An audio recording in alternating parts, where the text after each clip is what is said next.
Okay, so our live stream is going. I think we're ready to begin. As people roll in, we'll still continue to admit them, but welcome everybody. This is our first labor education panel that we've ever done as Mid-Hudson Valley DSA, so I'm glad to be doing it. I'm your host tonight. My name is Evan Morvansky. I'm representing Mid-Hudson Valley DSA. I am the co-chair for member education. My co-chair, Peter, is in the background doing all the tech work, so thank you, Peter. I do want to send a thank you out also to Sandy Oxford for helping pull this together. She has been very instrumental in this. She's a great comrade and friend. And I appreciate that she's also able to provide us with two panelists tonight who are going to be great. So with that, I'm going to get into some of the introductions. To start, our first speaker we have is Beth Wilson. Beth teaches art history at SUNY New Paltz, where she started in 1994 on a one-semester part-time adjunct contract. After 13 years as an adjunct, she was hired as a full-time but still contingent lecturer, and she is up for reappointment yet again this year. Beth has been active in her faculty and professional staff union, United University Professions, since 1997, serving as the New Paltz chapter's president since 2015. She was a member of the statewide UUP negotiations team for the 2016 to 2022 collective bargaining agreement and served on UUP's statewide executive board from 2013 to 2020. In conjunction with her UUP work, she has served as co-chair of HVALF's Education Committee since its founding in 2020, helping to produce and present the ongoing First Friday virtual events addressing issues of interest to the labor movement.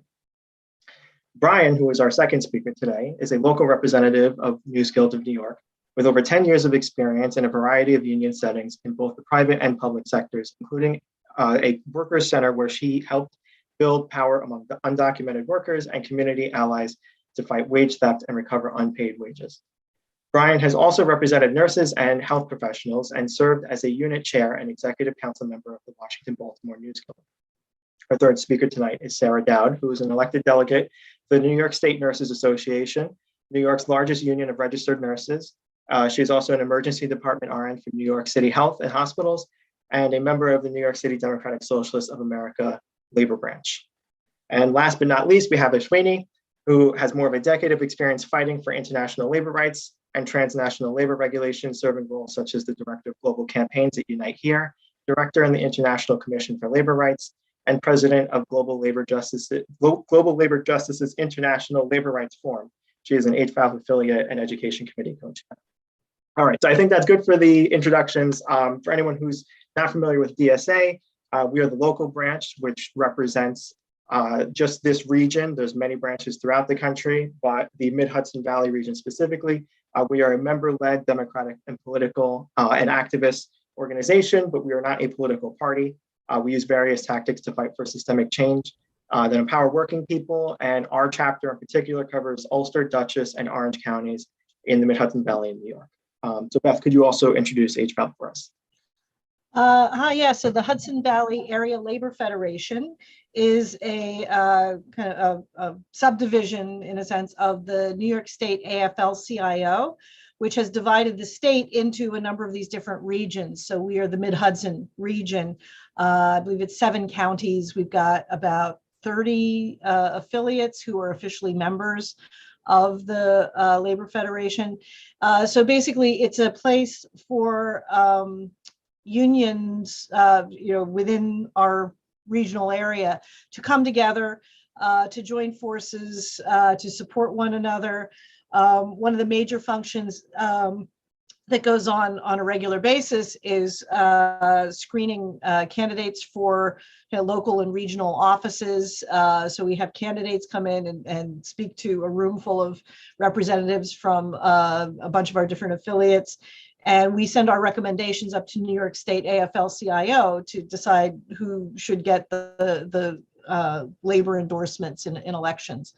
Beyond that, we've been doing a lot of work, as you mentioned in my introduction. I've been co-chair of the Education Committee, and one of our kind of regular things that we've been, our main function, I guess, has been producing First Fridays Zoom events, rather like this one. And I think you said this was our thing was sort of an inspiration for you guys to organize this. And so we've been, and in these First Fridays, typically on the first Friday of the month, we address issues that are of interest to labor, and we invite panelists. Sometimes we get really wonderful folks to come and to kind of share their expertise and their experience with certain issues. And then we have an open session for people to come participate. I see in the people who are attending this meeting, there are a few who have showed up at a number of our meetings. And I guess last summer, our kind of big thing that we did was we invited in Labor Notes to come. Labor Notes is this wonderful organization that's about really imparting to people in the labor movement the kind of essential nuts and bolts of how to do organizing, but also to bring people from labor together to talk about increasing union democracy, transparency, those kinds of things in their unions. So we had them in and they did a 3-week workshop series. I know Michelangelo and Nick both attended that series, and it was really, I thought it was a really good educational event for everybody involved. So if you want to ask me some questions, feel free. All right, great. Thank you for that. So yeah, first question is, what was your first experience with the labor movement? Well, I mean, my first actual union job was working at SUNY New Paltz. Okay, which, I mean, it takes me back. So it was, you know, in the late 90s when I joined the union initially and started getting active with it just a couple years after I started working there. But I was always very sympathetic to labor. I mean, my ex-partner, even before that, had been working as a freelance, independent documentary filmmaker who was documenting the deindustrialization of Pittsburgh and Youngstown in the 80s.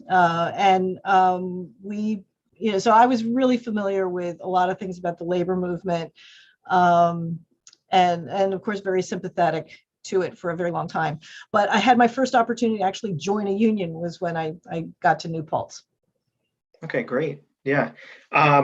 So I kind of want to expand on the question of what HVALF is, because I think it's really important to what we're talking about tonight. So what is a labor federation, and specifically, like, how does that differ from a union specifically? And can you describe the work that HVALF does as a federation? Yeah, well, as a federation, we're sort of a collection of unions. Yeah, those are our affiliates. So we have affiliates that, I mean, UUP is one of them. We have a number of different NICET locals, the teachers locals, CWA, Communication Workers of America. We've got people from some of the building trades, a number of different units.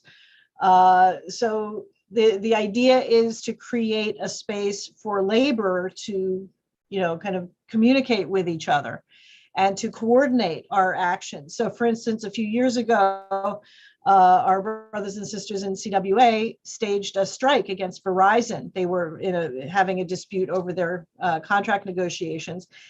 And so we sent news out through the ALF to get folks from other affiliates to come stand on the picket line. Or, I mean, we published a story about it in our New Paltz UUP newsletter, a story about what that dispute was about, and so on. So it's a place for us to communicate. I mean, I'd already mentioned the stuff about doing endorsements, which is an important piece of the work of the ALF. But for me, the bigger part is really connecting people in the labor movement so hopefully we can together develop a broader, deeper understanding of our role and what unions can and should be doing. Yeah, so building off of that, talking more about your union specifically, can you talk about who's in your union? Because there's many affiliates as part of HVALF, but UUP is also, I think, a little bit unique in the way that it's not just professors, correct? Yeah, we're not just a faculty union. We are academic and professional faculty is the terminology that we use in UUP. Our union was created back in the 70s originally out of the merger of what had previously been an academic unit and then the professional staff unit, and they merged and created UUP in that process. We are a kind of, in academic terms, I guess, a wall-to-wall unit, you would kind of call it. So we have obviously the professors who are teaching classes, but we have both full-time and part-time, or as we like to distinguish them, contingent faculty. I mean, I'm full-time, but I'm still contingent because I can only ever get a 3-year appointment. I never get access to tenure. I never get a sabbatical. I never get time off. We're contingent because, for an adjunct, they're given a course, but it's contingent on enrollment. If they don't get enough students, they don't get that course. There is no real necessity, even contractually, for the college to have somebody back on the following semester, if you're an adjunct, as long as they give you enough notice. For me, I would get a year's notice because I've been in this full-time position long enough. But when they decide to non-renew someone, they don't even have to give a reason. Just as long as they don't say something stupid that's illegal, like we're firing you because you're old or you're a woman or something, then they can do that. So these positions are contingent. Our full-time professionals have access to permanent appointment, which is an equivalent of tenure, essentially. So when someone has permanent or continuing appointment tenure, they have a lot more job security, obviously, and there's a lot more hoops they have to jump through if they want one of those people not to be at the college anymore. Mm-hmm. So anyway, so we include all of those people. I like to tell people on our campus, if it's a requirement for your job to have a bachelor's degree, you're probably in my unit. So we have a lot of the people running, financial aid or student advising, or even the people running the dorms, the people in athletics. They're all members of UUP as well. Yeah, that actually brings up a question that I want to ask you related to the rally that you had recently. Funding is an issue, particularly in the SUNY system. And I know that that's something that you feel very strongly about, so I'm excited to ask you.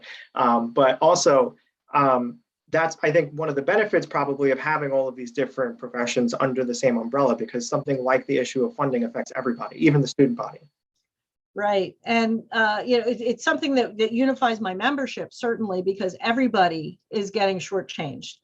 I mean, an adjunct at New Paltz to teach a 3-credit full semester course, 15 weeks, with no, teaching assistants or anything. All the grading you do, all of the course prep, all of everything is on your shoulders. The current rate is about $3,400. That's what they pay. And you have to have at least a master's degree to be able to do that. Mm-hmm. A lot of people have PhDs that are doing it. So this is like a huge issue that we have. But again, because of the precarity of their employment, there are times it's really a wonderful thing to have a union where we can have the solidarity of, for instance, the tenured faculty who recognize their interest in defending these members, to have, tenured faculty people who can stand up and, kind of maybe be the face of things if, an adjunct is feeling like they don't want to stick their neck out because they're going to lose their job. That's a beautiful thing to see. Another thing I see all the time, I get periodically, so we have sick leave accruals that we, so we have, that's part of our CBA. But sometimes people, if they've only been employed relatively recently at the college or whatever, they have some kind of medical thing come up and they don't have enough sick leave. And this happens. So when this happens, they can ask me as the chapter president to put out a call for sick leave donations. So other members can actually contribute to that person's sick leave. But the tricky part is the state doesn't allow sick days to be given over as sick days. It takes vacation days. You have to surrender vacation days that translate into sick days for someone else, which means that most of my teaching faculty who are on 10-month appointments and don't accrue vacation time, when they have this issue, and it's happened a number of times since I've been president, I put out the call, and all these professionals who have 12-month jobs, they're the ones who accrue vacation time, and they contribute their vacation days to the sick leave bank for this person. And it's helped, I mean, so again, acts of solidarity, acts of, kind of supporting one another across different designations on campus. It's a really powerful and beautiful thing. Absolutely. That's great. I love to hear that. Obviously, I wish everyone would just have enough time so you wouldn't have to donate your own, but it's definitely great to show that solidarity. So continuing with kind of the talk about the Labor Federation, how did you come to be part of kind of the leadership of the Federation? What was it about your experience in UUP that led into that? Well, it was sort of accidental at first. So we've had, our chapter has had for a long time, our kind of representative to the Labor Federation is my sister, Donna Goodman, who's now retired from New Paltz, but she's been very long, she was really interested in being able to participate in the broader, bigger voice of the ALF, and to be the liaison basically between our chapter and the ALF. And I'm not sure exactly how long ago now. It's probably longer ago than I think everything is now these days. Probably 5 or 6 years ago, I don't know, a while back. Donna was, they, as I mentioned, they have these interviews of candidates for the endorsements. And there was a panel of these endorsement interviews was going to happen, but Donna happened to be traveling on the day they had them scheduled. So she asked me, could you sit in on this?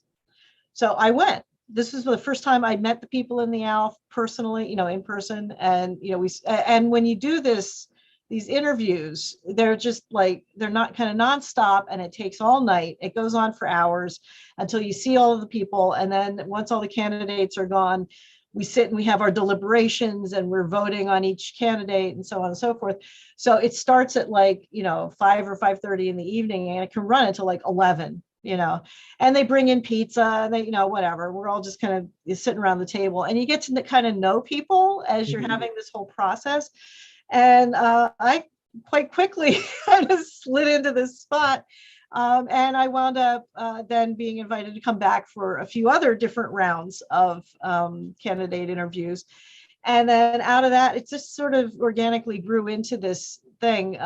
We were originally actually planning, Donna had this great idea to let's do an event. It was going to be an in-person event to really hash out what's going on in terms of universal health care and the New York Health Act within the labor movement, because we've got affiliates of the ALF who have for a very long time been steadfastly against having that bill passed. They see it as a threat to the negotiated benefits that they've gotten for their members. And then there are those of us who think, well, no, it's a really good idea that we should pass the New York Health Act. So we were going to organize this big kind of one night panel discussion forum, whatever, it was going to take place on my campus. And originally the plan was for it to take place in April of 2020. So guess what? It didn't happen. And at that point, then we just kind of, re-examined the idea and said, well, you know what? We're doing everything on Zoom. Let's start doing these things on Zoom. That's how the first Fridays got started. And our very first Friday was about the frontline people in the pandemic. And it was a really great session and got us kicked off with this whole thing. We just started doing it on a monthly basis. So that's, out of all of that, the planning for that initial thing, our ALF president, Sparrow Tobin, decided, he said, hey, why don't we have an education committee? And then next thing I know, me and Donna are the co-chairs of it. So. Yeah, I found that if you put the time in, people usually recognize that and want you to come back and do more. But on that note, I do want to kind of shift gears more towards Bryan now. So last question for you. Can you explain how a individual in a union might want to get further involved in a central labor council? How would they go about doing that if they were interested? Okay, well, I mean, first step is get involved in your union, number one. Right. And then ask what relationships your union has. I mean, your union may or may not belong to an ALF, for instance. It may be affiliated with the AFL or not. I mean, some unions aren't necessarily affiliated with AFL, but some unions may not have an affiliation with an ALF or with a CLC, a Central Labor Council. you could ask, well, why don't we? And you could help maybe establish that, find out what the labor councils are in your area. I mean, the ALF, basically, the structure of it we have a number of central labor councils that kind of, it's like a series of nesting dolls or something in the, the structure. So we're underneath the statewide AFL-CIO as the ALF, and then the ALF has these central labor councils, which are kind of geographically distributed through our area. So we have different, so there's one that's based in Kingston and another one that's based in Orange County, whatever, right? So if there is an existing CLC, you just start asking. And, as a union leader, I can tell you, if I've got somebody coming to ask me, can I do X? There's something I'd like to volunteer for. Oh man, that's the best news. That's like singing, sweet nothings in my ear. Because, one of our biggest challenges is, especially in UUP, people don't get release time. You have to do your whole job, and then you do your union stuff on top. I mean, I'm the one exception. As a chapter president, I do get a bit, like partial release time, but everybody else in my chapter are 100% volunteers for the union. And, asking people to give up, that time out of their lives it's kind of a big ask sometimes, especially after what we've been through with the pandemic. So if you're up there volunteering for something, if you have anywhere near kind of decent union leadership, they will take you up on that. Okay, great. Thank you, Beth. I think we're going to move to Bryan now. So Peter's going to help do that little transition for us. Thank you, Peter. And we'll come back to you, Beth, at the end. So welcome, Bryan. Thank you for being here. I do want to highlight Bryan's work is one of the reasons that we're even doing this event. This conversation about pulling this together principally started with the local area establishing their own chapter of the News Guild and getting recognized by the National Labor Relations Board. That was the inspiration for bringing this up, because people don't know what that means. People don't know the significance of that. But Bryan is here to help us understand that and realize the importance of why newsrooms need to get organized. So Bryan, we'll start off with, what was your first experience with the labor movement? Well, first, just thank you for the invitation. We're so grateful that this event has come together, and really grateful for all the support that our union has received from the unions and the community members of the Hudson Valley. And we're just really excited to continue this work going forward. My experience in the labor movement really starts from my childhood, and that is, I was born, raised in a union family. My father, ended up moving to New Jersey after the deindustrialization of Western Pennsylvania, and after having lost his job in layoffs at Bethlehem Steel, and like many people, sought work elsewhere. He's been a union mechanic his whole life, and on and off has been a shop steward throughout that time, but always an active member, always a union supporter. And I grew up, going to union picnics and, going to union rallies here and there. And,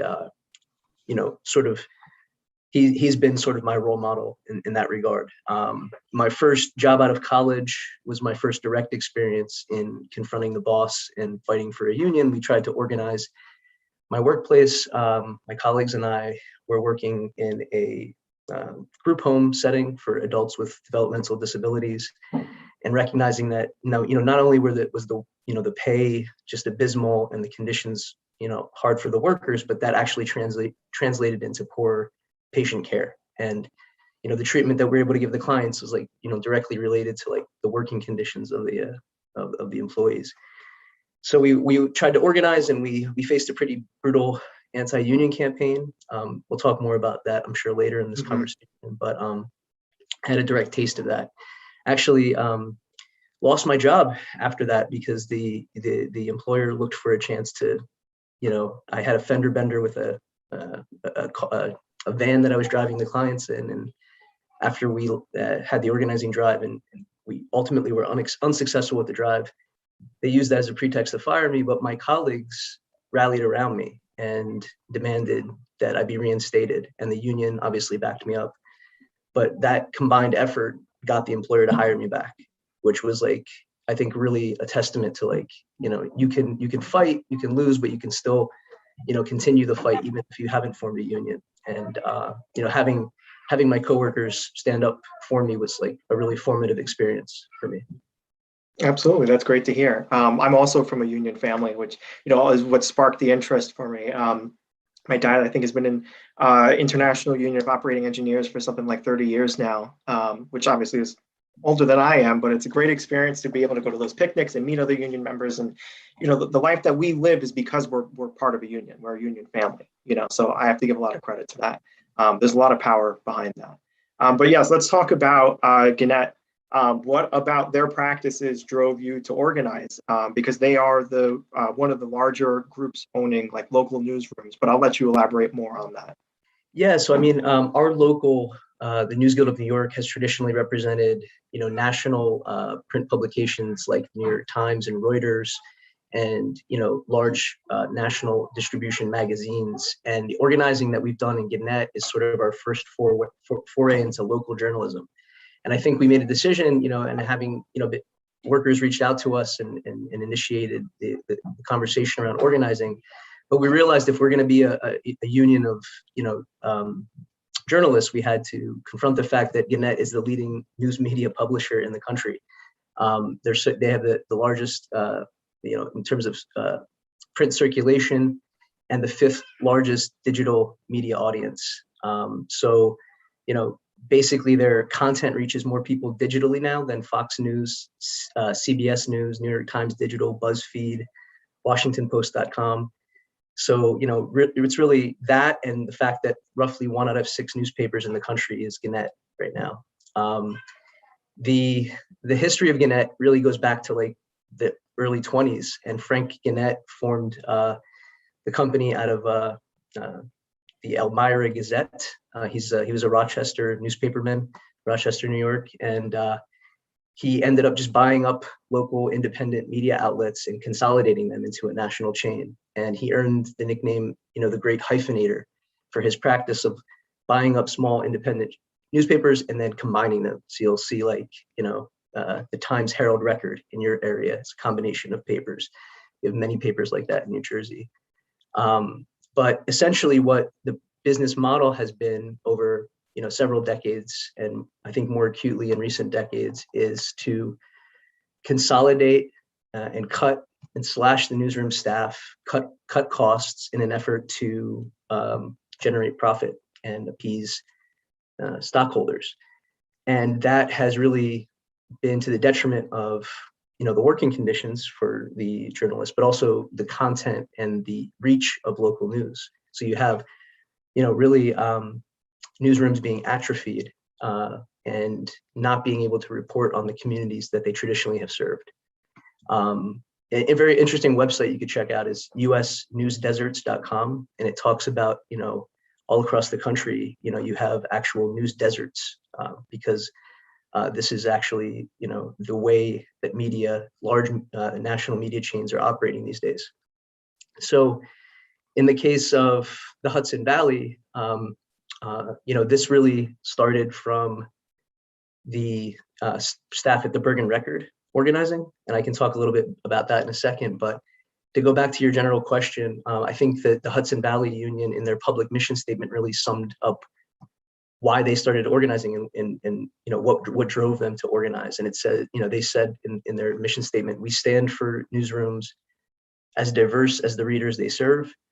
We stand for respect and dignity for journalists, for fair wages, well-defined minimal levels of pay, transparent systems for promotions and pay increases. We stand against unjust terminations and reductions in force, these mass layoffs that they've experienced. And they stand against unilateral cuts to their retirement plans, their healthcare plans, and unreasonable workloads.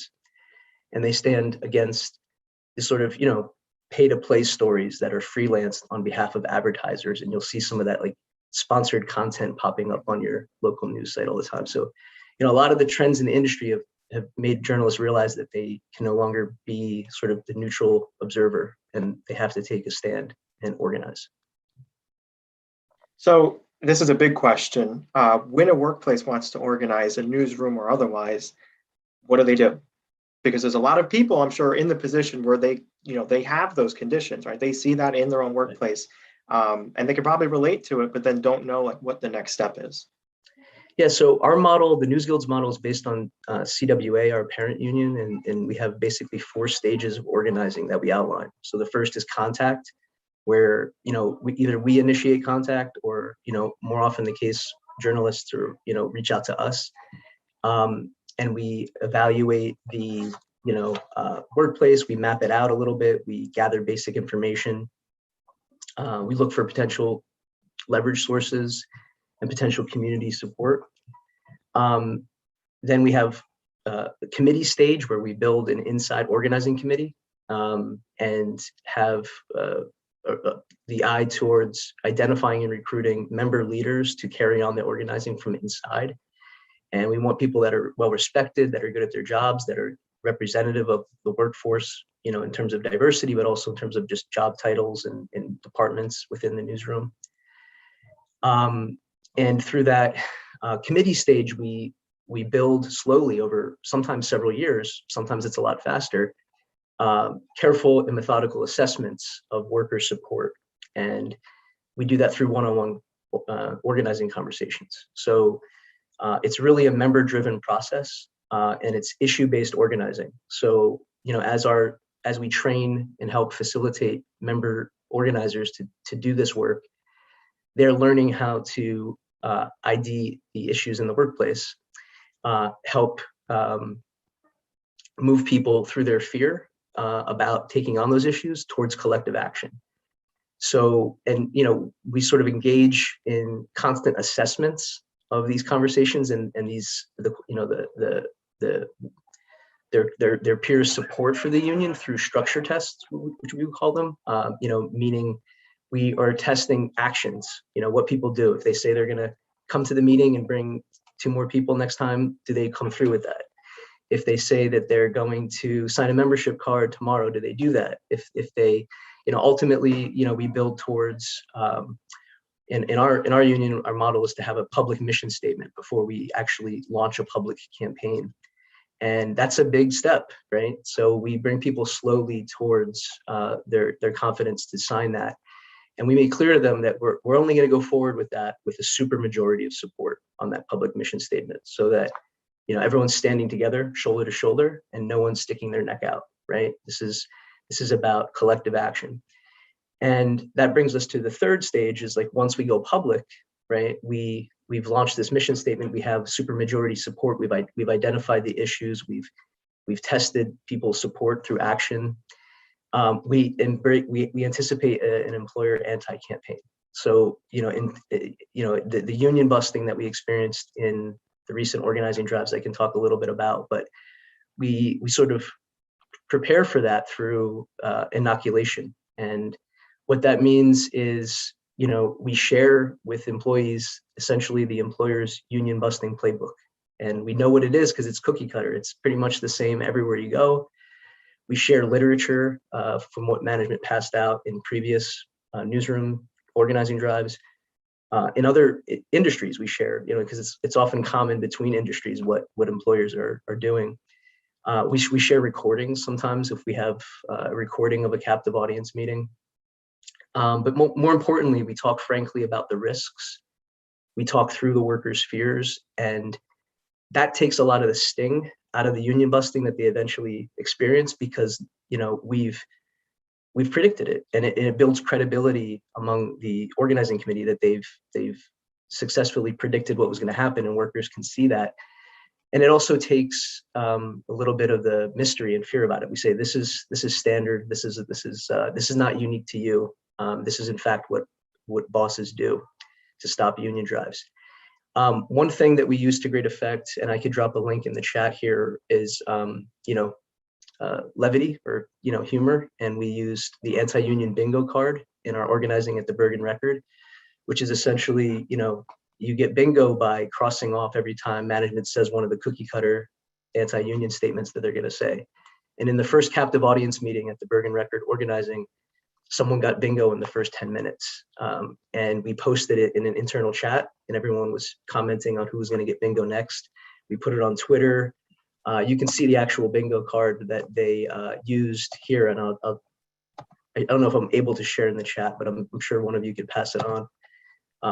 But this, sort of ridiculing the boss is really helpful as well to take away the fear, and it's something that management really hates. So it's always fun for us to do. And in that campaign stage, we're either pushing for voluntary recognition, which the employer can do, and we have several successful examples of that, where we negotiate an agreement and they voluntarily recognize the unit, and we fight for the unit that we believe is appropriate. So if we feel that the best route is to go through the NLRB, we can file for an NLRB, it's called a RC petition, and that would set up a vote conducted through the National Labor Relations Board. There's some drawbacks in that it gives management a lot of time to build their anti-campaign, because it takes time to, especially doing a mail-in vote, it takes time for that to happen. What we saw in the Hudson Valley case is that the employer initially tried to break up our unit into 3 separate unions. We filed for a unit of the Journal News, the Times Herald Record, and the Poughkeepsie Journal as one union, obviously, because they're all under one central management. The great hyphenator made sure of that, right, in his business model. But the company tried to break them apart and say, no, these are actually separate papers. They're separate. They have to be separate unions. And we, with the help of the Hudson Valley Area Labor Federation, with the help of CWA Local 1103 in the Hudson Valley, we were able to mobilize a great deal of community and political support to push back on that. And we had, sign-on letters from the New York State Senate, the State Assembly, the Westchester Board of Legislators unanimously signed on in support, calling on the company to recognize our union as one shop. So we were successful, and we were able to negotiate, have that be the voting unit, and we won our election. And so that is sort of like the campaign stage. It could be, like I said, a months-long fight for voluntary recognition. Sometimes it's a few weeks, sometimes it's a few days. But typically with an NLRB election, it's around 8 to 10 weeks currently under COVID. The last stage of the organizing is the contract campaign. So after you've won your vote or you've been voluntarily recognized, then you enter into an important legal protection called status quo, meaning the employer is prohibited by law from making unilateral changes anymore. So it's no longer what the boss says. It has to be brought to your union through your union representatives and negotiated. So that's a really key benefit, and something that just recently benefited our members in New York and New Jersey is that the company was set to change and increase healthcare premiums for 2022 by 6 to 10%. But since we're currently under status quo protections, they're prohibited from doing that. And as we prepare for the contract campaign, we are sort of laying the foundation for another long fight. And that the organizing doesn't end just when you get certified as a union. As we enter into bargaining, we expect the company is going to fight us tooth and nail over everything. But the same principle that applies to our underground organizing applies to our contract campaign, is constant one-on-one communication with our members, helping them to understand that the actual movement that we're going to see at the bargaining table comes from their action on the shop floor. It's not about having the best negotiator or the best legal argument or even being right morally. It's about power, and taking on the employer means confronting the power dynamic in the workplace. So ultimately, it could be a series of escalating actions up to and including a strike, which would bring leverage on the employer through a contract campaign to get the best terms available. And then you would, once you think that you've gotten the best terms available, you have a contract ratification vote and you ratify your contract. And that would typically last usually 3 to 4 years, a normal period for a contract. And then in that time, you continue to build your union and you re-engage in the next contract fight. So that's sort of like how the organizing process works from the very beginning outreach through having a union contract. We're really pleased to have such great support in the Hudson Valley, and anticipate that this model that you've all built is really going to help unions both new and old, right? Like as we're coming up and trying to lay our foundation as a union, we're going to learn from the experiences of folks in the Hudson Valley, and I think bringing new life into the labor movement is important for the older unions, established unions, and that's what we need right now. We need to build on this wave of organizing. That was a terrific outline of pretty much everything I could have asked you. So I really appreciate that. I am going to ask just one more question for time, but I do think it's a very important question because we're talking about newsrooms, which we know today is a highly politicized thing.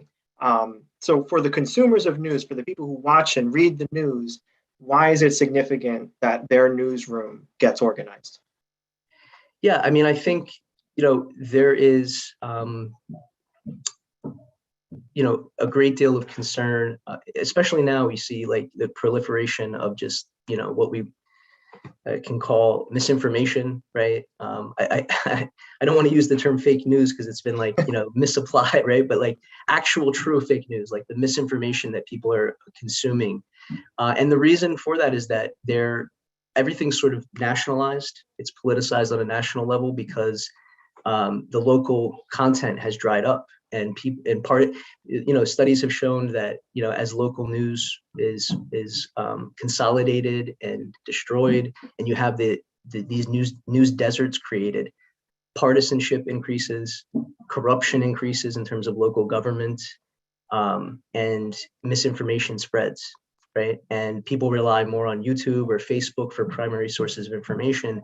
And what's lost is not only like a sense of place, like you're rooted to your community, but there's real fundamental harm in the proliferation of this misinformation online.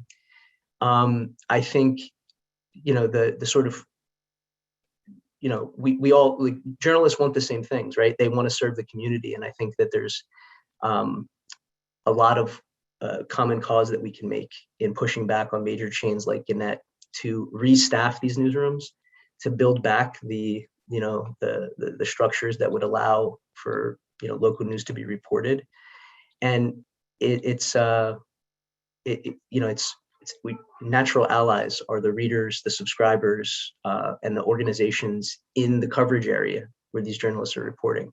So that's one of our primary goals, is to make alliances with readers and subscribers and unions and civic organizations and community leaders as we go forward.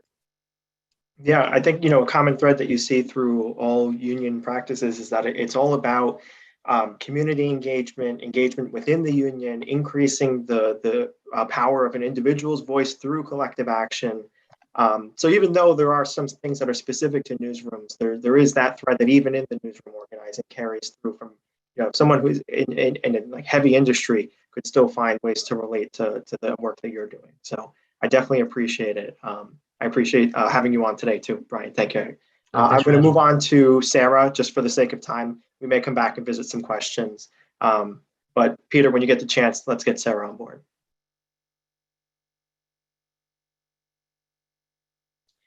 Hi, Sarah. How are you doing? I'm good. How are you? Good. Is your connection good now? It's good. Okay, yeah. Good, because this is where it counts. Okay, so what is your first experience with the labor movement? Yeah, so I mean, I'm a nurse now, but I wasn't born with a nursing license. I actually, about 10 years ago, was part of a community organizing effort in Lansing, Michigan, where I'm from, that was called the Lansing Workers Center, and it was devoted to organizing workers in the Lansing area. I relocated to New York, and I actually almost started working as a staffer for, like, I think it was AFSCME. And then I kind of had this shift in my power analysis that led me to the conclusion that we actually have the most power when we're organizing on the shop floor, and building a really strong and fighting labor movement from the ground up. So I ended up going back to school for nursing. and have been organizing ever since I got my first job. All right, so about nursing, what have been some of the major problems that nurses have faced? We're still in the pandemic. And what are some things that even after having been gained, you're still struggling against now? Yeah, I mean, from like a really macro perspective, I would say we've basically been struggling against the influences of a capitalist economy in our industry since before the pandemic started, way before, obviously. But the pandemic definitely exposed problems within the system and created new ones for our profession. Specifically, turnover has been a major problem lately. And like, because of the pandemic, we had sections of our profession who had their wages actually go through the roof. But this kind of came at a price because they're like agency workers. So for people who don't work in a hospital, you'll have like staff workers that are employed by the facility. And then what happened even before the pandemic, but was increased during the pandemic, is you would have agency workers working alongside us. And agency jobs increased like something like 40% since the pandemic hit. And as you could guess, we didn't like spontaneously have a 40% larger workforce. If anything, more people were retiring early because they were scared, obviously, of coronavirus and just kind of sick of the bull. And these like new jobs, this new section of our workforce that kind of expanded during the pandemic is non-union. There's not a lot of job security and there's no benefits. But because of kind of long-term burnout for nurses, there's kind of a sensibility to taking one of these agency jobs. Like you're working the same crappy job, but you're making triple the salary. So I'm not doing this job for $35 to $45 an hour. I'm doing this job for $100 to $150 an hour. And so that was just like a huge pull.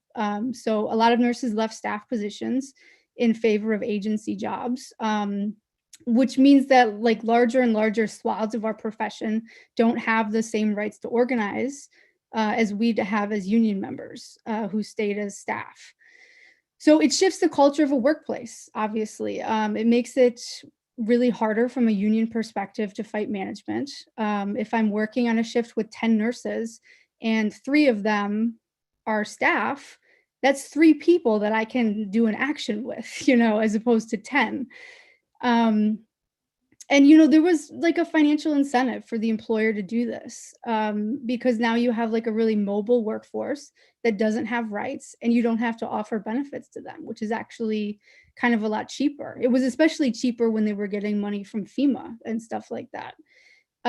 So that's, helps them with profits. Even these not-for-profit hospitals are highly profitable.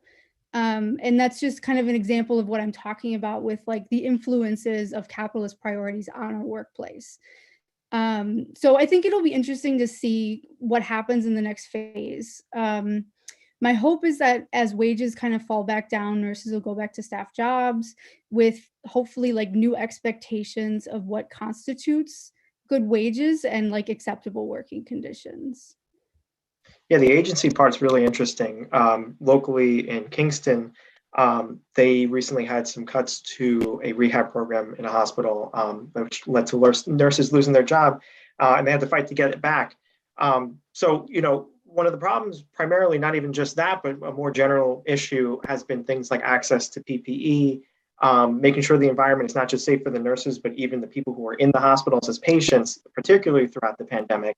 How has the pandemic affected the organizing that's been going on? How has the organizing been successful in gaining protections for nurses and patients both? Yeah, I mean, just on the cuts you mentioned, I think we saw throughout the pandemic that the pandemic was used as an excuse to cut all kinds of like unprofitable services. Like we had a record number of cuts in like inpatient psych beds, detox. These are things that don't reimburse well, and hospitals do them because they have to, but they don't want to. So I definitely the cuts have been unfortunately everywhere. Some of the more like inspirational things about these fights are like basically we, in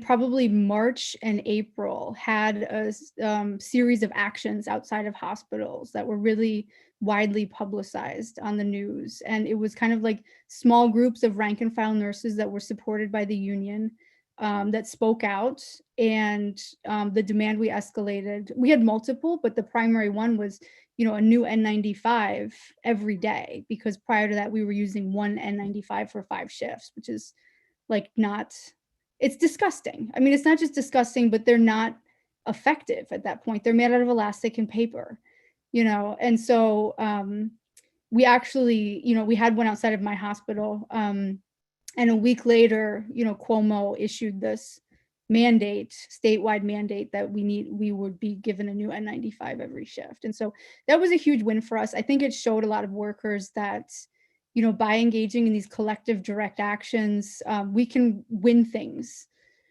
So it was really inspiring for me. I loved it. Yeah, one of the challenges too, I'm sure, is that there's been this rhetoric of the essential worker and nurses are heroes, but there's a lot of ways that maybe you can look at it and say, well, that's very nice to hear, but at the same time, like, we're not working in better conditions because you're calling us essential. So there has been somewhat of a disconnect, I think you'd agree, in terms of the way that people have been celebrating the work of nurses, but not actually providing better means for them to do their job and protect themselves as they also protect and help the patients that they have.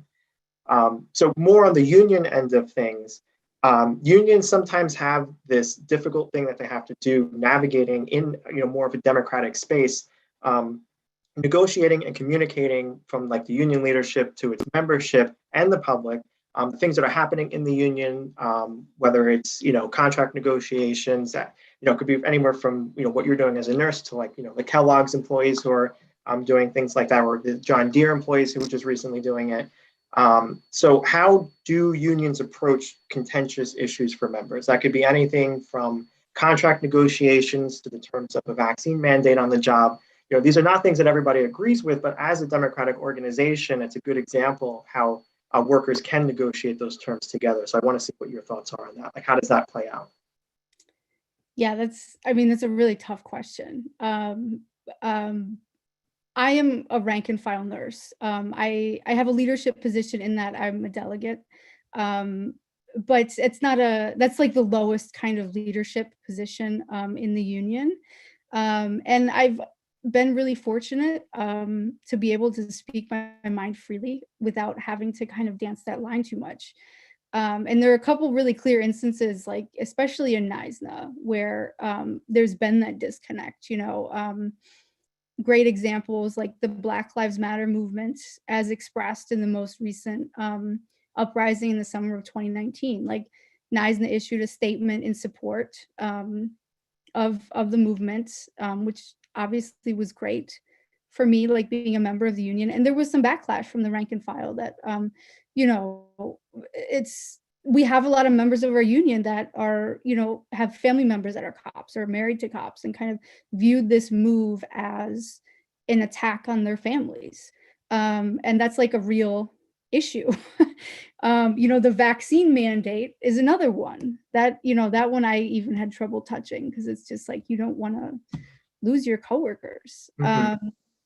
So I mean, my role, I can't speak to that, but my role as a rank and file member is more to talk to my fellow nurses about these issues, try to find some common ground and build where we can, while recognizing that a major part of the reason why the working class is so screwed in this country is because it's divided.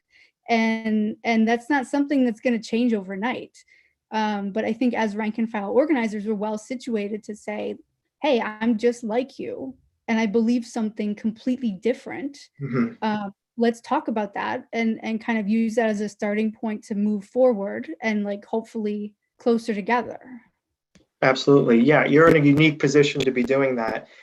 Most of the politics that happen in this country are done on the basis of voting every 4 years, and that doesn't really afford you the same kind of space of having conversations with people, and it can become very partisan. But when you're in a workplace, you naturally are going to have that kind of divide. And I also find it especially interesting in a union context that a union isn't necessarily set in stone in its ways. As a member, you get to influence it in some ways, and you get to rally with your other members to make that influence. And experiencing that level of democracy, I think, is a thing that disorganized or unorganized workers don't really get the chance to have. So definitely, I appreciate your perspective on that. I guess the last thing I'll ask, and just a quick answer so we can move on to our last speaker tonight. What are the ways that nurses fighting in a union don't just benefit them, but benefit the people that they take care of as well?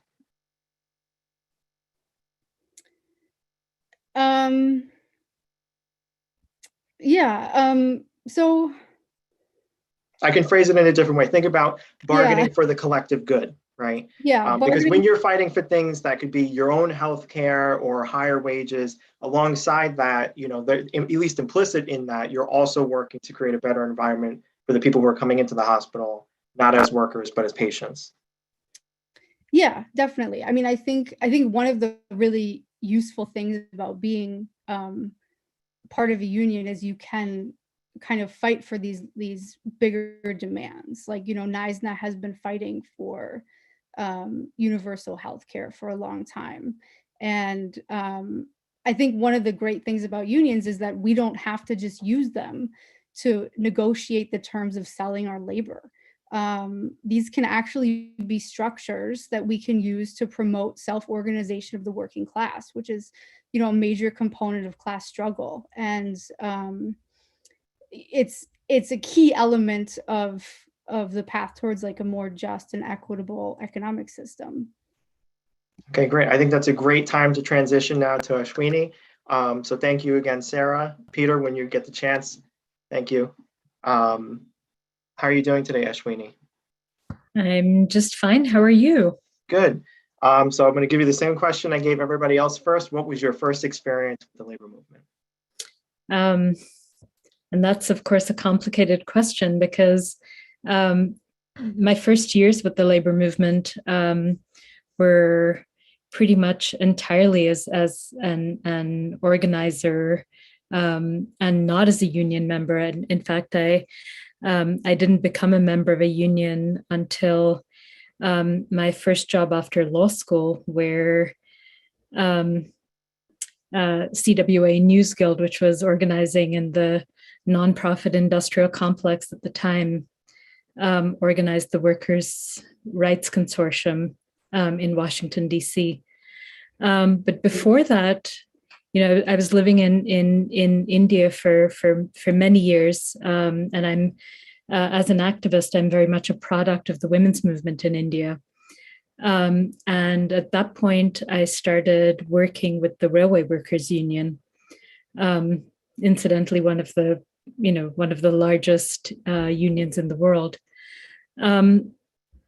So a prevailing myth is that the women's movement is pretty much post-labor and post-left, and that it's largely become NGOized.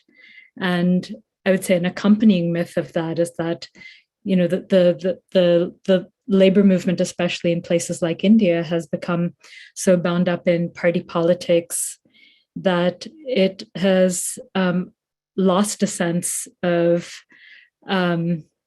its connection to people's movements like the women's movement, that it didn't have an interest in exploring women's multiple identities, including the unpaid labor that women do in households or in the informal sector, let alone issues that the women's movement had taken up, like sex work.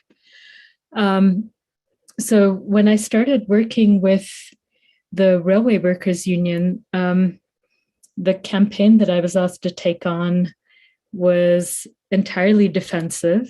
The railways were entirely public sector in India at that time. Literally hundreds of thousands of workers, and at the very bottom of the hierarchy were the largely women workers who collected and disposed of the human waste that passengers on trains produce. Entirely cost oppressed, and they were on the front lines of privatization. So as India was moving through thinking about how to dismantle its public sector in the mid-90s, the women workers who did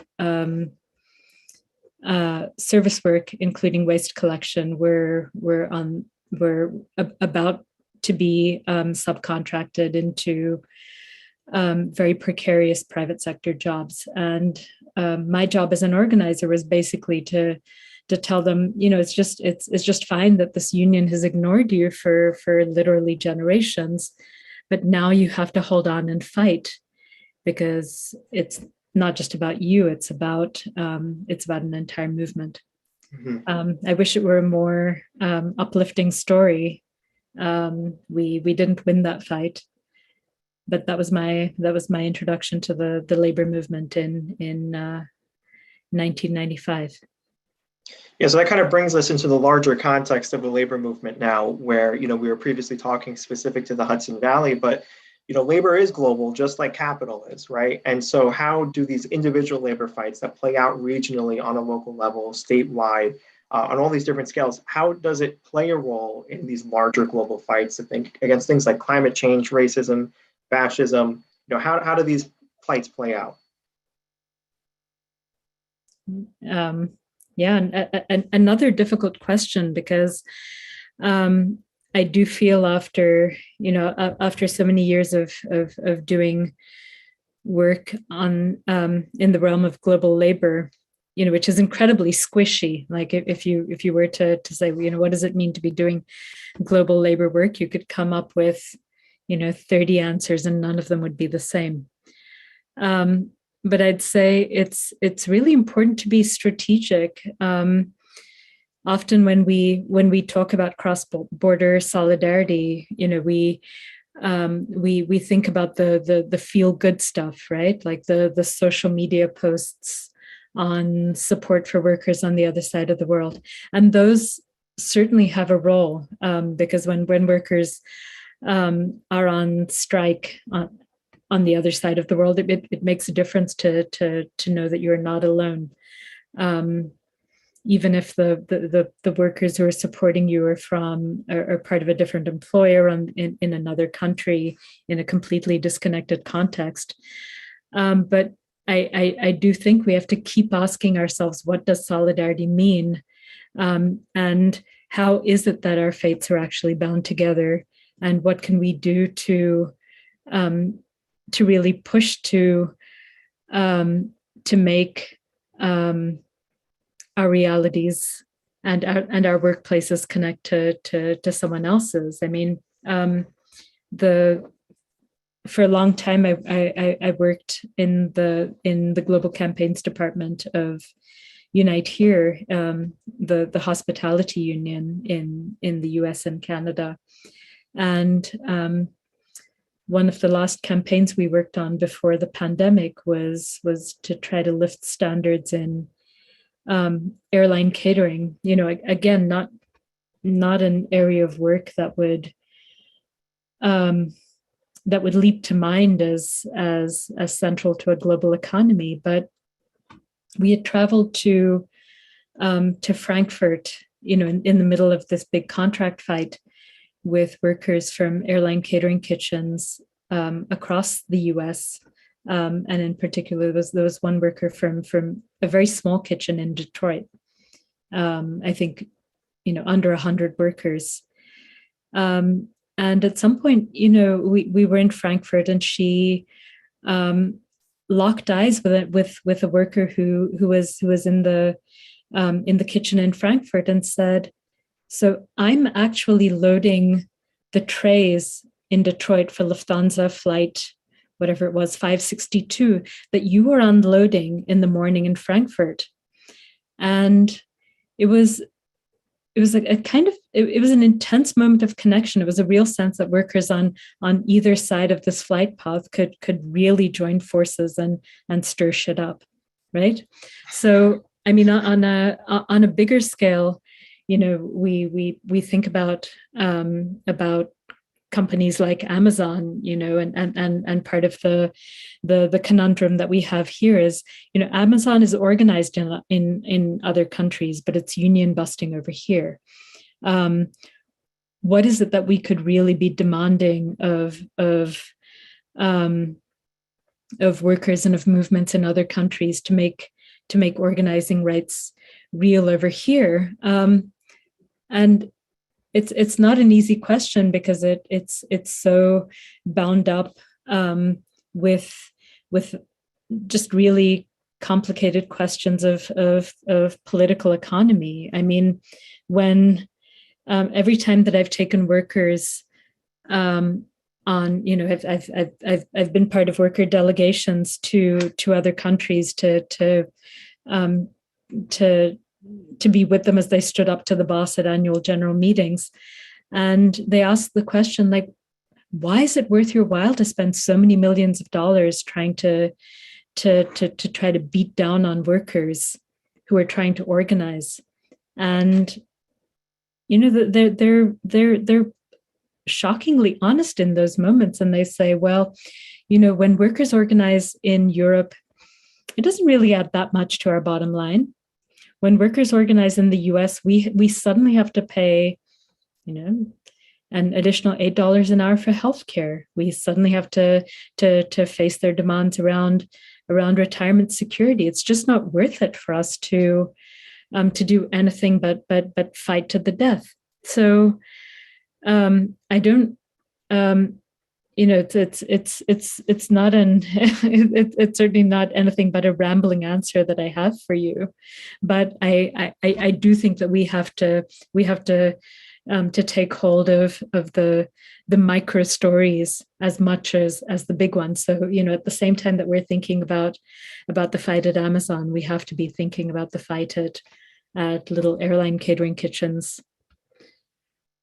Yeah, that was a great answer. And I love the examples that you gave us because I think that really adds the context to it. So, one of the things that you mentioned is that the fight here is a little bit different than elsewhere, particularly on the company's end of things. But what can we learn in the US context from the fights that are happening in other countries? I mean, I wish it didn't come back to big national questions of law and politics, because it would be wonderful if our movements could exist independent of issues like, well, if they engage in a secondary boycott, are they going to face anything from jail time to tens of thousands of dollars in fines, or is that going to be treated as just a part of the core human right to organize and bargain in defense of core workplace rights?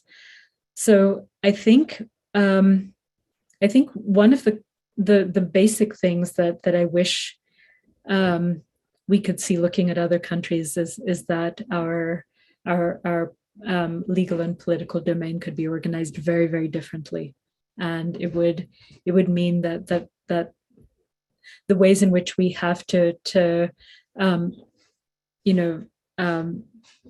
work through fear in organizing ourselves or organizing others would be incredibly diminished.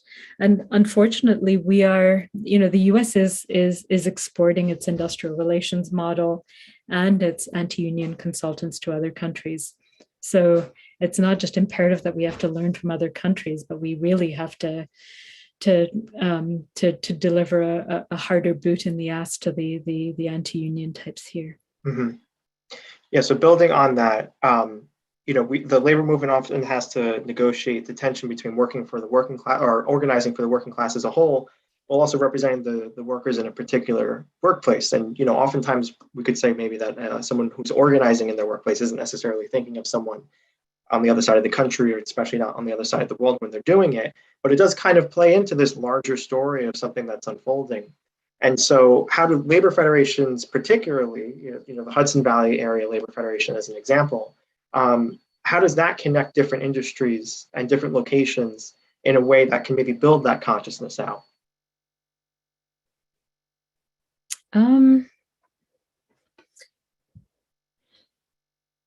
I do think that it has to it all has to happen at the level of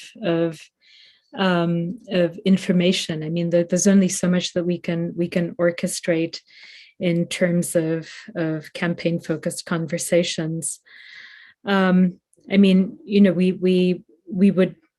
I do think it's true that the labor movement has to lead on the burning issues of the moment, whether it's democracy or climate change or anything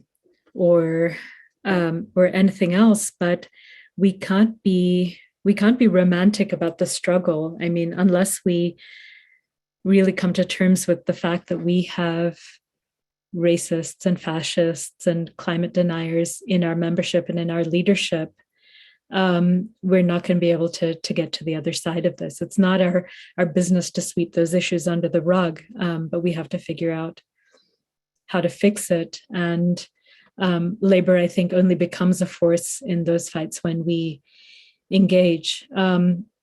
And obviously that's one of the core issues I think that we haven't talked about in terms of cross-border solidarity is pressed on us by struggles that have happened over immigration, and labor hasn't come out smelling like a rose historically when it's come to issues of migrant workers' rights, or of racial justice.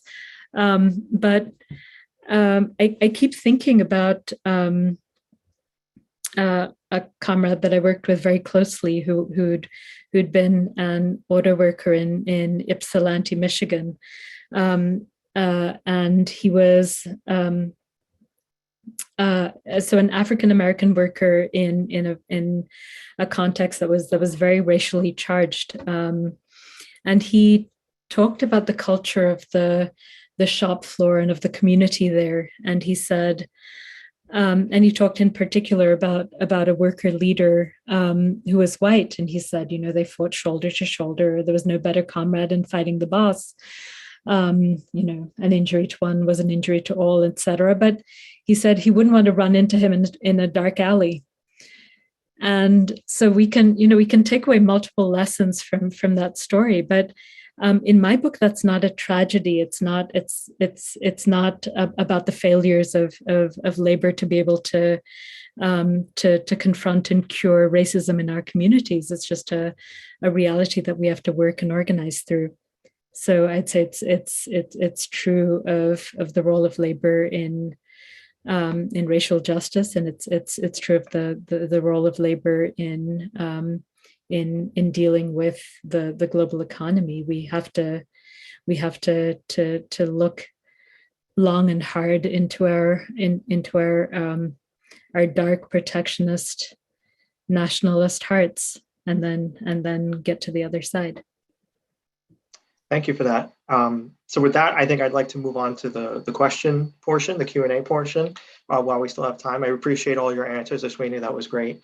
So Peter, if you can bring all of the panelists back in now, and if anyone has any questions, please submit them through the chat box, and then we'll try to answer as many as we can within about the next 10 or 15 minutes, and then we'll do a quick send-off with each speaker giving a farewell. So let's see what questions we have coming in.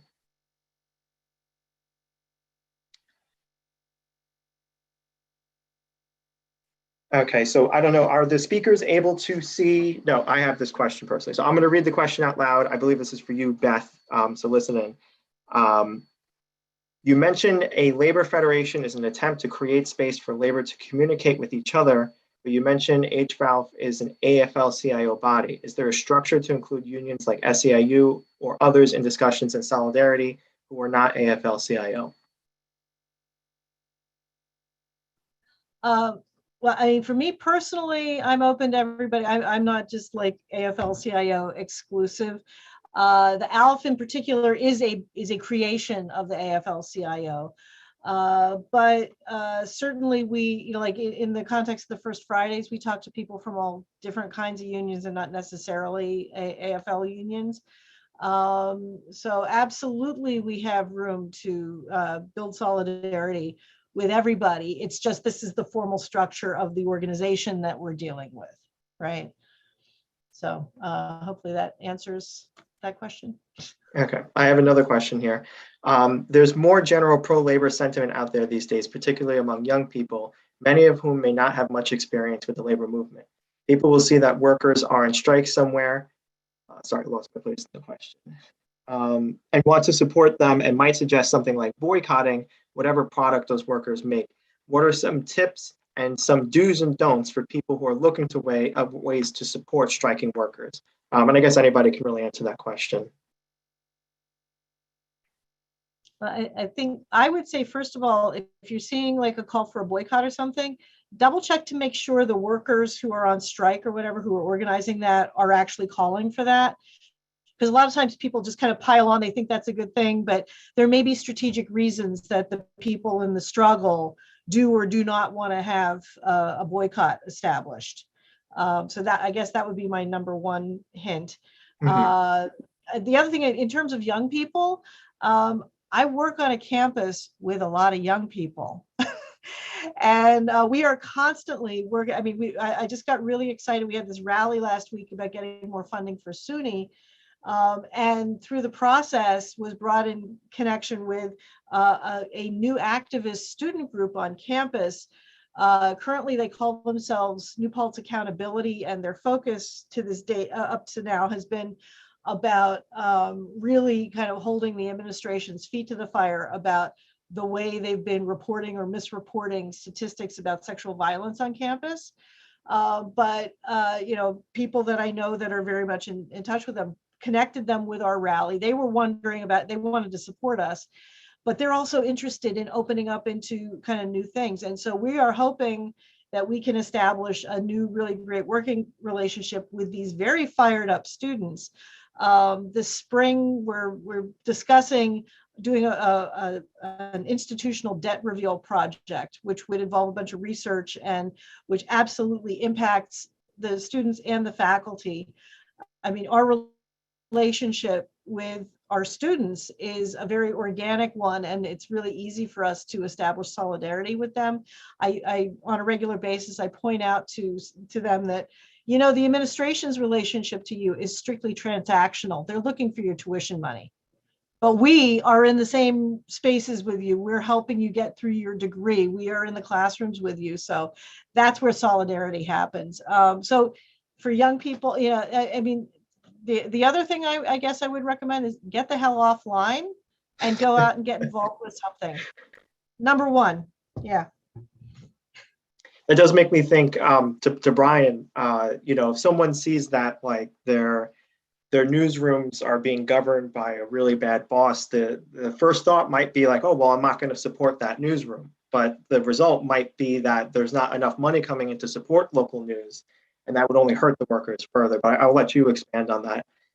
Yeah, I mean, I think that historically we've also had times where we've done subscription drives, right? Because we're, you know, we want to show that, you know, these newsrooms should be supported. So, you know, a boycott may be, you know, against the wishes of the particular unit involved. So I would echo what Beth said. Definitely, like, follow the lead of the workers who are coordinating the action. Boycotts can be really effective if they're, you know, done right. And I would also say that, you know, in addition to what Beth said about, you know, getting out on the picket line, that's a great way. No union is ever going to tell you to not support their picket line. But there's additionally, like, you know, recent examples of unions being creative to raise strike funds, for example. So, like, you know, you look at the striking teachers in Scranton, you know, raised a substantial amount of money on Venmo. You know, we just had a wire cutter union strike at the New York Times over Black Friday weekend, Thanksgiving weekend, and, you know, we raised funds online in support of the, you know, the striking workers. And, you know, I think that's another way people can support financially if they're able to. And there's no one answer, I think is important to know, because like, when you're fighting a huge employer, it's sort of like, death by 1,000 cuts. So, we really have to be creative and agile when we're dealing with these campaigns. Thank you. I have another question. I think this one might be good for Ashwini to answer. Someone asked if you could talk about the way that there's been a historical support from the labor movement given to something like the Democratic Party, like being kind of attached to the party politics. The person asking the question also references the disappointments of the EFCA, which I'm not sure I know what that is, but maybe you are familiar, and other promises. And then what possibilities are there to break free from that dynamic? Yes, I mean, especially now that I'm inside the very heart of darkness, working at the AFL-CIO, I have a lot to say on that score. So the EFCA is the Employee Free Choice Act, which had raised all of our hopes in the mid-2000s, and that was going to be essentially what the PRO Act is for us today. It was going to open up a space for organizing by changing the National Labor Relations Act to make it easier to organize and to reduce the power of the bosses.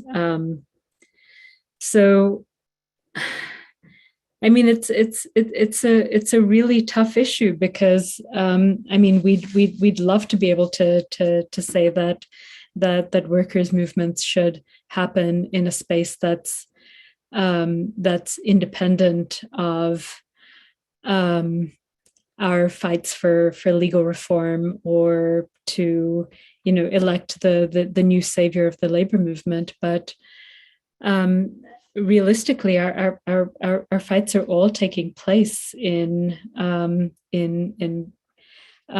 complicated social and political contexts, and so at the same time that we might all hate the ways in which we're all slaves to electoral and lobbying campaigns, that's the world we live in. So we have to be at all times inside and outside it. I'd also like to say a word on the issue of boycotts, because I think it has a whole new significance when it comes to cross-border boycotts. I mean, in many ways, we have organized protectionist policies in the guise of cross-border solidarity, and we've said, we're doing anti-sweatshop work in Mexico and Bangladesh, when what we're actually doing is saying that's product that is competing with product created by U.S. workers, and the problem is that we're just if we're not just upfront about saying it, and if we're cloaking it in issues of under the claim of doing labor solidarity, then I don't think we're doing ourselves or our allies much of a favor. Thank you. Just so everyone knows in the audience, I think I'm going to limit the questions to what we currently have, because I think that'll carry us over a few minutes and then we can come to a conclusion. So whatever questions we currently have, I'm going to move forward with.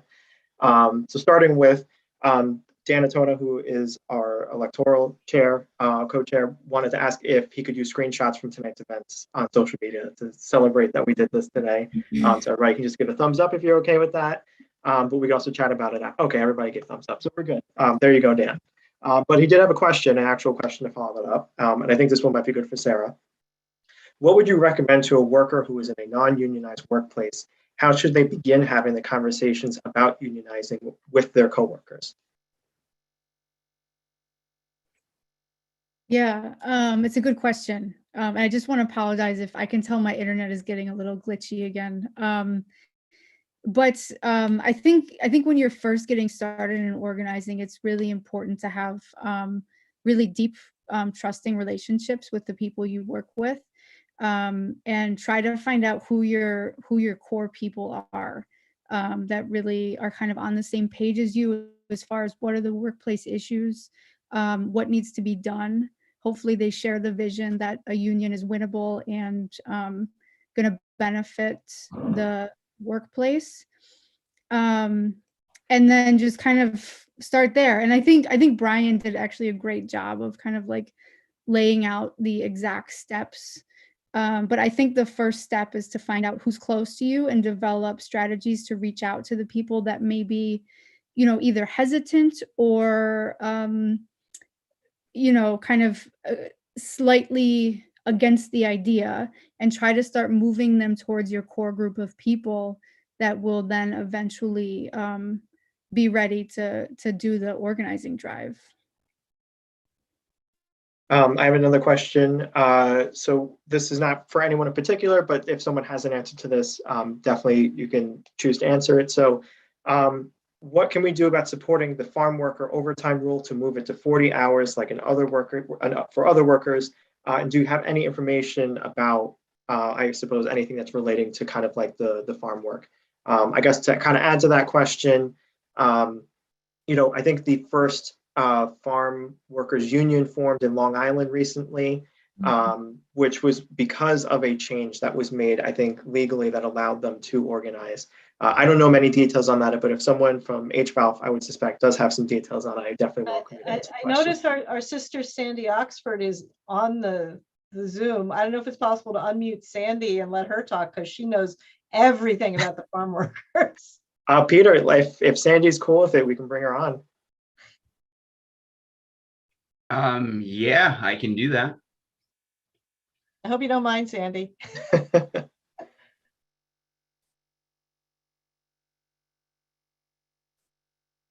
Is she there? She's still, oh. One second. Yeah. All right, Sandy says yes, so she'll be up in a second. Good evening, everyone. Hi, Sandy. How is everyone? Good, how are you doing? Great conversation tonight.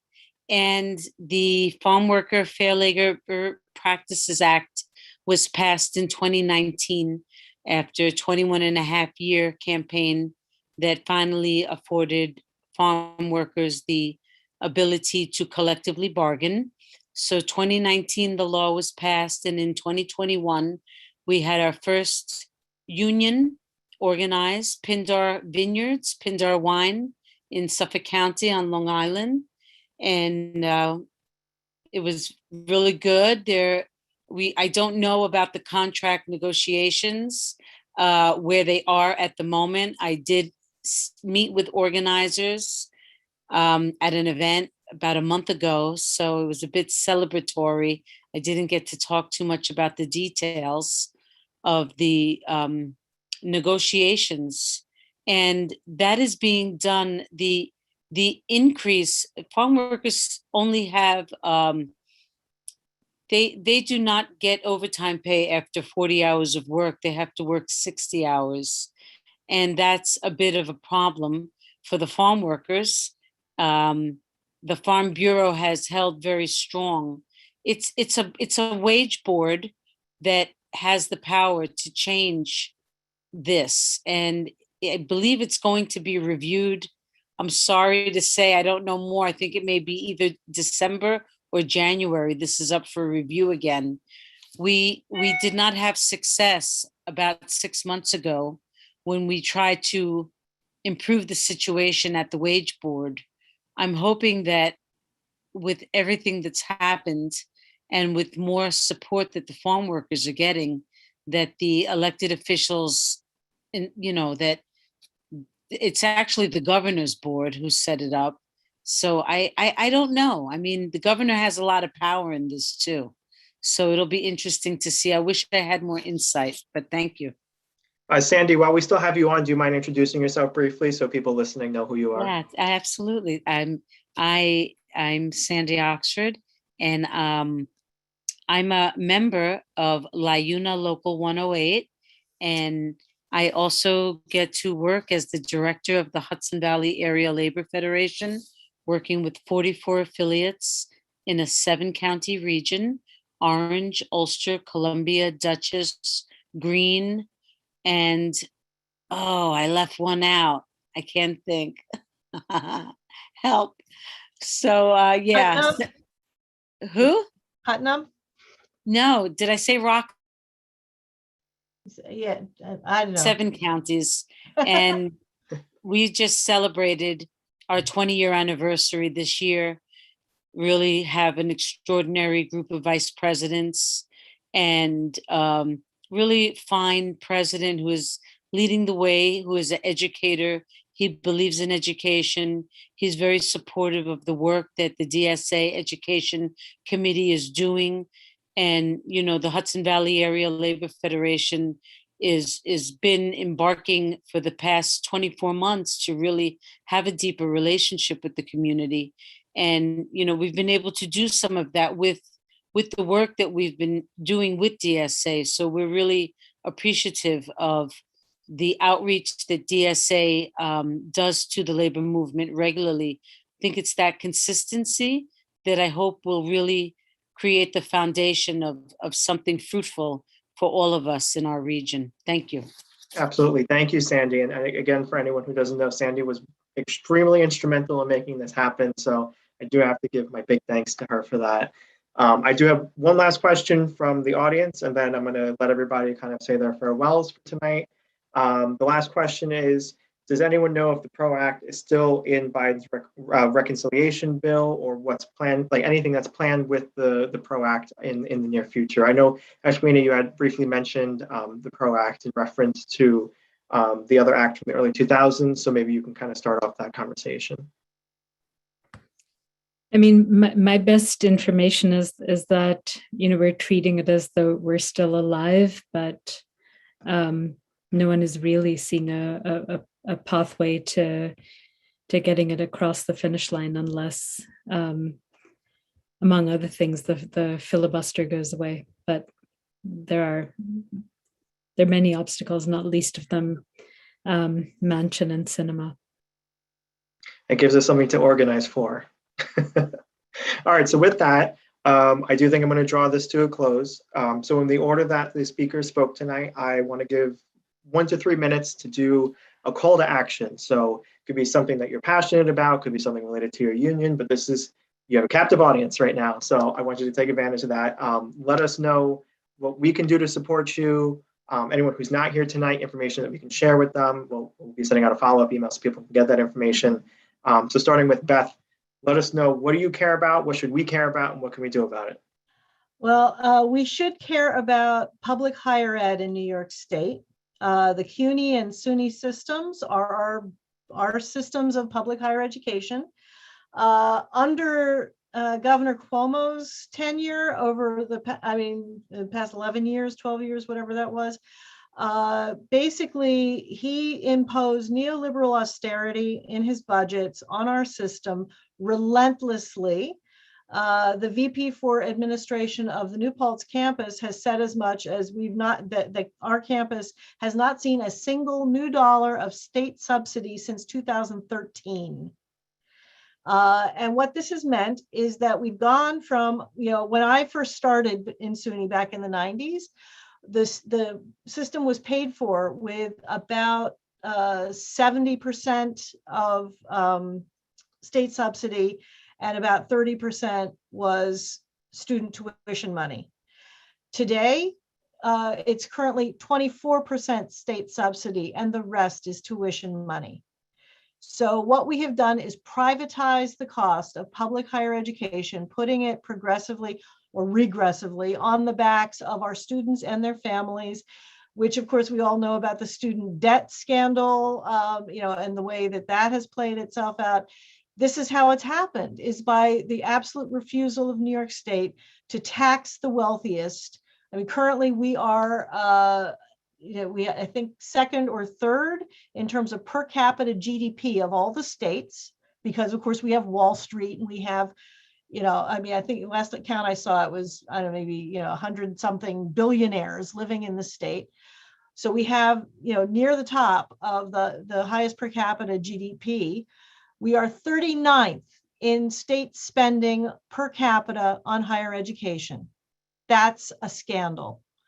So these are the things that have to fundamentally change, and UUP is pursuing a whole campaign to get Governor Hochul to establish a state budget. I'm a little concerned because in the wake of this Malatras scandal that has been breaking, she's been making noises about, oh, I'm working on my budget and I'm going to reorganize SUNY. I don't know what that means, and it scares me. But we will be calling on folks to turn out as we did last week. Evan came to our rally. Thank you for showing up. Sandy was there. I mean, you know, we had a lot of great comrades there. But we will be trying to bring pressure on the powers that be to do the right thing by the people of the state of New York. The mission of SUNY is to provide accessible, high quality public education for the people of New York State. We can't do that if we're not allowed to use copiers, which is one of the things that they're rolling in. They're cutting back our copy paper, they're cutting us off. It's crazy. So please turn out whenever you hear the call come out from us. Thank you. All right, thank you. Brian, you're up next. Tell us, what should we care about? What do you care about? And how we can help you? Yeah, so I just wanted to, again, thank everyone here for participating and for the invitation. We are building off of our successful wave of organizing in the region. So we've organized the Bergen Record, NJ Herald, and the Daily Record in New Jersey, followed shortly by the Atlantic Digital Optimization Team, which are digital producers across the 5-state region. That was followed shortly after by the Hudson Valley unit, which I mentioned is the Journal News, Times Herald Record, Poughkeepsie Journal. We then organized the Asbury Park Press, Home News Tribune, and Courier News on the Jersey Shore. And now we're drawing interest and support from upstate units that are historically unionized. Rochester Guild and the Utica Guild are joining forces with us to coordinate on our bargaining campaign.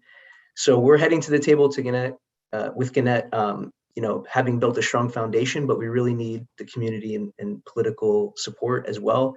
So to that end, I ask folks to, you know, reach out if you're looking for any way to get involved. I'm putting in the chat here my email contact information and also that of my colleague who's on the call tonight, Brandon West, who's a community organizer with our local and will be, you know, liaison to community organizations and individuals. And then you can also, you know, on a sort of broader scale, support the work of the News Guild nationally by demanding the Build Back Better Act gets passed with the provisions that we advocated for that were part of the Local Journalism Sustainability Act. And basically it's a tax credit to news organizations to beef up their staff and rebuild these newsrooms. So that's an important measure, and it's currently awaiting, you know, the Senate approval. But we fought for those protections in the Build Back Better Act. Check out savethenews.org. Check out newsguild.org, Save the News. I put the links in there. And we're thrilled to see such interest and support in the Hudson Valley. Thank you, Brian. Sarah, you're up next. What do you care about? What should we care about? How can we help you?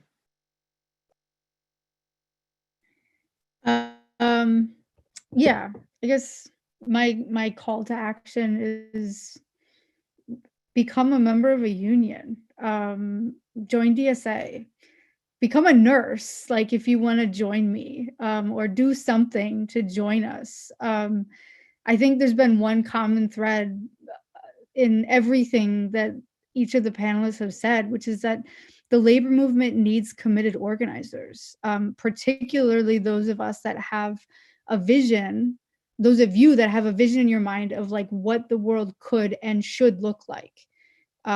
We need you to join us and help us to get there because it's a heavy lift. Thank you.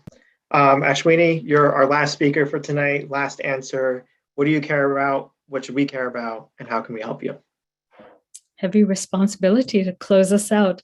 So I just say that I believed with every fiber of my being that we have to think global and act local. But I will say that we don't know what that means in this moment.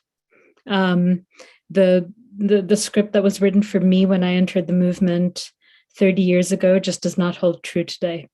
I think, young people in this moment don't the ideas of, a race to the bottom or, fighting the World Trade Organization doesn't have the same resonance, and that's just fine.